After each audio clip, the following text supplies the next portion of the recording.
ஒரு சித்த யோகியின் சரிதை 2ஆம் பாகம். அமரக்கவி சித்தேஸ்வரர். பிரபோதரன். சுகுமார். விண்ணுக்கும் மண்ணுக்கும் இவரே அதிபதி. இவ்வளவு பெருமை வாய்ந்த நம் பிள்ளையார் அடக்கத்தின் மறு உருவம். ஒரு துண்டு கல்கண்டை தன் பக்தன் நிவேதனமாக சமர்ப்பித்தாலே ஆனந்தப்படும் தெய்வம். பிற தெய்வங்களைப் போல் மாபெரும் பூஜைகள், யாகங்கள், ஹோமங்கள் என தடபுடலாக எதுவும் செய்ய வேண்டிய அவசியமில்லை. இவர் விரும்பி அணிந்து கொள்ளும் இருகம்பு மிக சாதாரணமானதே. இவருடைய மலர் பாதங்களை பற்றுவது வெகு சுலபம். ஆனால் பல பேருக்கு இவர் பெருமையை உணர்ந்து கொள்வது வெகு கடினம் என கூறி தன் நீண்ட உரையை நிறைவு செய்தார் அமரக்கவி. மூல கணபதியை பற்றிய அற்புதமான யோக விளக்கங்களை கணபதி உபாசகரான உங்கள் மூலமாக இன்று நான் அறிந்து கொண்டேன். மிக்க நன்றி.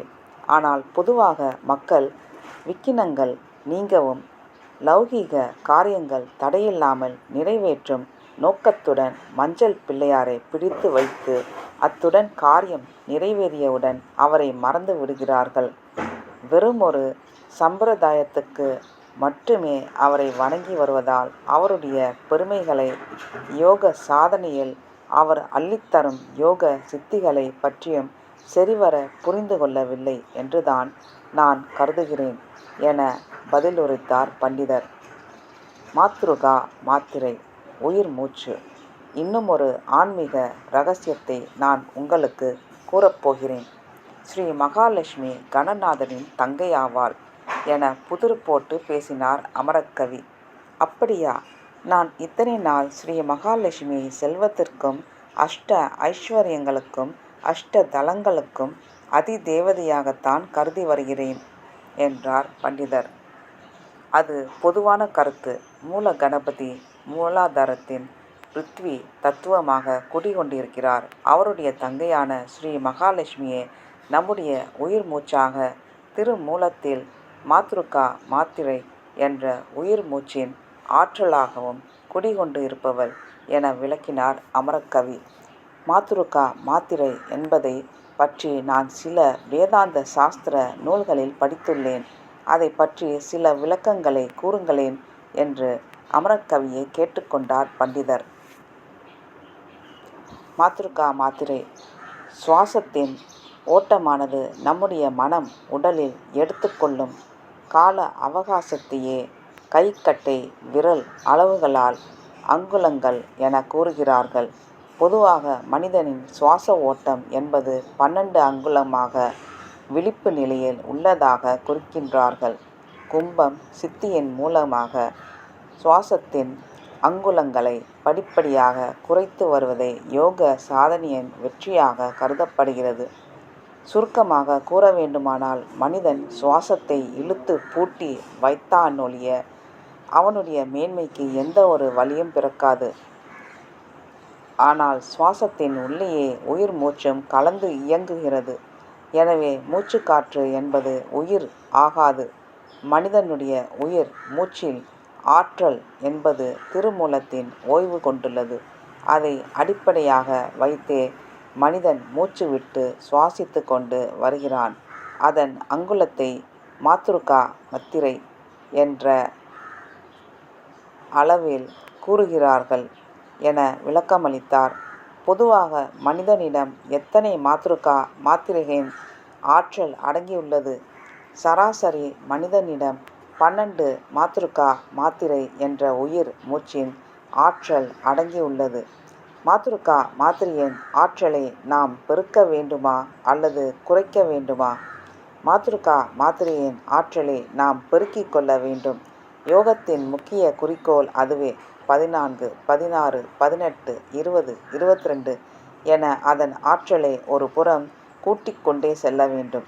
அதன் மறுபுறம் மனிதனை நிலைகுலைய செய்யும் சுவாசத்தின் அங்குலங்களை குறைத்து கொள்ள வேண்டும். சிருஷ்டியின் பிரகிருதியின் செயல் மிக வினோதமாகவும் அதே சமயம் மிக நுட்பமாகவும் இயங்கி வருகிறது என்பது உண்மையிலேயே ஆச்சரியப்படத்தக்க ஒன்றுதான் என வியந்து பேசிய பண்டிதர் தொடர்ந்து, எந்த அளவு வரை மாத்ருகா மாத்ரியின் ஆற்றலை நாம் பெருக்கிக் கொள்ள முடியும்? அதற்கு உதவும் யோக சாதனங்கள் எவை? என தன் அடுத்த கேள்வியை எழுப்பினார் பண்டிதர். மாத்ருகா மாத்ரியின் உச்சக்கட்ட சிகரம் என்பது 24 என்ற அதன் குறியீடாகும். ஆனால் அதனை யோகத்தில் எவ்வளவு பெரிய சாதனையாளனாலும் எட்டிப் பிடிக்க முடியாது. அதிகபட்சம் மனித முயற்சியில் 18 மாத்ருகா மாத்ரை வரை சாத்தியமாகும். கேவல கும்பக சித்தி என்பது இந்த சாதனையை தொடுவதுதான். அதற்கு மேல் செல்வது என்பது தெய்வத்தின் கருணையினால் கிடைக்கும் பேறு ஆகும். அதிலும் கடைசி 2 மாத்ருகா மாத்ரை என்பது பரமேஸ்வரன் ஒருவனுக்கே சொந்தம். சிருஷ்டியில் படைக்கப்பட்டுள்ள 84 லட்சம் யோனி வேதங்களை உடைய சகல உயிரினங்களையும் கட்டுப்படுத்தும் சக்தி அதில் அடங்கியுள்ளது என்றால் அது எப்படிப்பட்டதாக இருக்கும் என்பதை ஒரு கணம் சிந்தித்துப் பாருங்கள் என அமரக்கவி விரிவாக எடுத்து கூறினார். மிக அற்புதமான விளக்கங்கள். எவரிடமும் அதிக பேச விரும்பாத திரு ராதாகிருஷ்ணன் தங்களிடம் மட்டும் எப்படி சிறந்த நண்பராக மாறிப்போனார் என்கிற இரகசியத்தை நான் இன்று அறிந்து கொண்டேன். நான் தற்போது உங்களிடம் உத்தரவு வாங்கி கொண்டு விடை பெறுகிறேன் என கூறி புறப்பட ஆயத்தமானார் பண்டிதர். அதனை லேசான புன்னகையுடன் ஏற்றுக்கொண்ட அமரக்கவி, நல்லது, மீண்டும் நாம் சந்திப்போம் என திரு எஸ்.ஆர். சுந்தரம் ஐயங்காருக்கு அன்பான விடை கொடுத்து அனுப்பி வைத்தார். பண்டிதரின் கடிதம். அதன் பின் சந்திப்புகள் பல சுவாரஸ்யமான விவாதங்களுடன் நடைபெற்றது. பல ஆன்மீக விளக்கங்களை நேரில் அமர்ந்து விவாதித்து அறிந்து கொண்டார். நாளடைவில் அமரக்கவியிடம் மிகுந்த மரியாதை மிக்க நல்ல நண்பராக மாறிப்போனார் திரு எஸ்.ஆர். சுந்தரம் ஐயங்கார். அந்த சமயம் நிஜானந்த போதம் என்கிற ஆங்கில புத்தகம் வெளிவர தயார் நிலையில் இருந்தது. திரு எஸ்.ஆர். சுந்தரம் ஐயங்கார் அவர்களே நிஜானந்த போதம் புத்தகத்தை ஆழமாக படித்து கொண்டு வந்தார். அமரக்கவி தனியொரு நபராக இவ்வளவு பெரிய புத்தகத்தை வெளியிட முயற்சி செய்வதற்கு அவர் தன்னுடைய ஒத்துழைப்பை நல்கி தெய்வீக பணிக்கு உதவியாக இருந்து வந்தார். இடையிடையே திரு எஸ்.ஆர். சுந்தரம் ஐயங்கார் காஞ்சிபுரம் காமக்கோடி பரமாச்சாரியாரை சந்தித்து அவரிடமும் தான் எடுத்துக்கொண்ட அமரக்கவியின் பணிக்கு ஆசியை பெற்றார். அமரக்கவியிடம் இணைந்து உதவி செய்து வந்தமைக்கு பெரியவாளும் தன் ஆசியை வழங்கி அவரை ஊக்குவித்தார் எனலாம். நிஜானந்த போதம் புத்தகத்தின் கருத்துக்களை பரவலாக தம்மால் ஆன அனைத்து முயற்சிகளையும் எடுத்துக்கொண்டார் பண்டிதர். திரு ஜாட்டிக்கு கடிதம். அப்போது உதவி ஜனாதிபதியாக இருந்த திரு ஜாட்டி அவர்களுக்கு ஒரு நீண்ட கடிதத்தை எழுதி அதில் அமரக்கவி முன்னாள் ஜனாதிபதி திரு ராதாகிருஷ்ணனிடம் நெருக்கமான நட்பை பற்றியும் அவர் நிஜானந்த போதம் புத்தகத்திற்கு 100 பக்க அளவில் ஒரு மதிப்புரையை எழுதவிருந்த நேரத்தில் அகால மரணம் அடைந்த விஷயங்களையும் குறிப்பிட்டார். அமரக்கவி காஞ்சி பரமாச்சாரியாரிடம் ஆத்ம போதங்களை விவாதித்த விஷயங்களையும் விவரமாக குறிப்பிட்டு நிஜானந்த புத்தகத்தை இந்திய நாட்டு அறிஞர் பெருமக்களுக்கு தெரியப்படுத்துவதில் உதவி புரிந்து அமரக்கவியின் தெய்வீக பணிக்கு ஆதரவு நல்குமாறு கடிதத்தை எழுதினார். திரு எஸ்.ஆர். சுந்தரம் ஐயங்காரின் முயற்சிக்கு அப்போது எந்த பலனும் கிடைக்கவில்லை.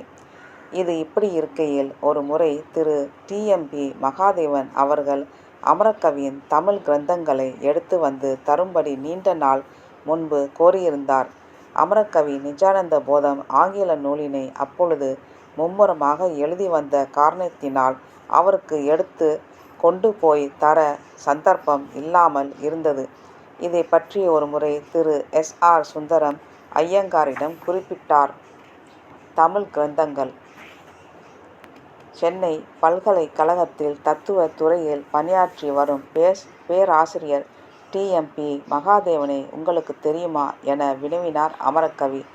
நல்லா சொன்னீர்கள் போங்கள், நான் அவரை நன்கு அறிவேன். அவரிடம் பல முறை சந்தித்து பேசியுள்ளேன் என பதில் கூறினார். அப்படியானால் நீங்கள் எனக்கு ஒரு உதவி புரிய வேண்டும் என்றார் அமரக்கவி. தயக்கம் இல்லாமல் கூறுங்கள், நான் உங்களுடைய தெய்வீக பணிகளில் உதவி புரிய காத்து கொண்டு இருக்கிறேன் என்றார் பண்டிதர். என்னுடைய தொடக்க காலத்தில் இறைவன் அருளிய தமிழ் கிரந்தங்களான தத்துவ ஞான போதம் 4 காண்டங்களில் மிகப்பெரிய புத்தகங்களாக உள்ளது. அத்துடன் சோடச கலாமிருதம், பரிபூரண ஆனந்த யோகம் போன்ற இதர தமிழ் கிரந்தங்களும் உள்ளது. இக்கிரந்தங்களை எல்லாம் நீங்கள் டி.எம்.பி. மகாதேவனிடம் நேரடியாக சென்று அளித்துவிட்டு வரவேண்டும் என கேட்டுக்கொண்டார்.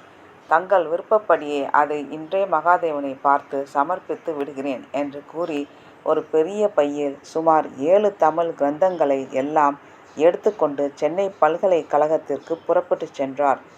மகாபுருஷரின் தரிசனம். அமரக்கவியின் திருவல்லிக்கேணியில் இல்லத்திலிருந்து பாதசாரியாகவே நடந்து செல்லும் தூரத்தில் சென்னை பல்கலைக்கழகம் சேப்பாக்கத்தில் அமைந்திருந்தது. அன்று மதியம் சுமார் 3 மணி அளவில் திரு எஸ்.ஆர். சுந்தரம் ஐயங்கார் அமரக்கவி தமக்கிட்ட பணியை நிறைவேற்ற மெதுவாக நடந்து சென்று கொண்டிருந்தார். சென்னை சிங்கார கடற்கரையோரம் கம்பீரமாக அமைந்திருந்த தத்துவ இயல் துறையில் கட்டடத்தை நோக்கி சென்று கொண்டிருந்தார். மதிய நேர கடற்கரை காற்று சற்று இதமாக வீசிக்கொண்டிருந்தது. பசுமை நிறைந்த மரங்கள் அடர்ந்த பல்கலைக்கழகத்தின் வளாகத்தில் கையில் அமரக்கவி அளித்த தமிழ் கிரந்தங்களுடன் ஆழ்ந்த சிந்தனையுடன் நடந்து சென்று கொண்டிருந்த திரு எஸ்.ஆர். சுந்தரம் ஐயங்கார் தம் எதிரே யாரோ ஒரு முதியவர் தன்னை நோக்கி நடந்து கொண்டு வருவதை கவனித்தார். தம் முகத்திற்கு நேர நின்று கொண்டிருந்த அந்த முதியவரின் வயது சுமார் 100க்கு மேல் இருக்கும். அம்முதியவரின் கண்களில் இருந்த ஒரு வசீகர பிரகாசம் அவரை கவர்ந்திழுத்தது.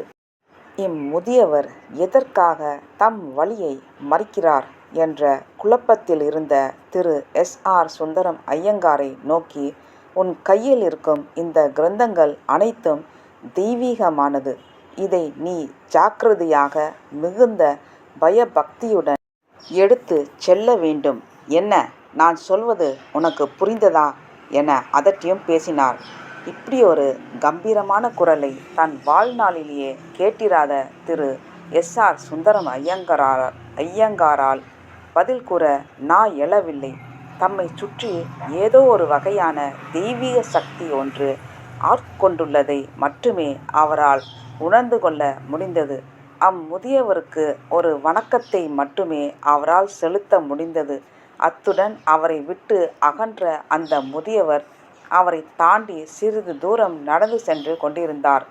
தமக்கு இவ்வளவு தூரம் கட்டளையிட்டு சென்ற அந்த முதியவர் யாராக இருக்கக்கூடும் என்று திரும்பி பார்த்தபோது தன் கண் எதிரிலேயே அந்த முதியவர் காற்றோடு காற்றாக கலந்து மாயமாகி போய்விட்டார். இந்த அதிசயத்தை பார்த்து தன் கண்களையே நம்ப மறுத்த திரு எஸ்.ஆர். சுந்தரம் ஐயங்கார் அந்த முதியவர் எப்படி மாயமாகி போனார் என்ற ஆச்சரியத்தில் மூழ்கி போனார். யார் அந்த முதியவர்? அடுத்த பகுதியில் பார்ப்போம். நன்றி, வணக்கம்.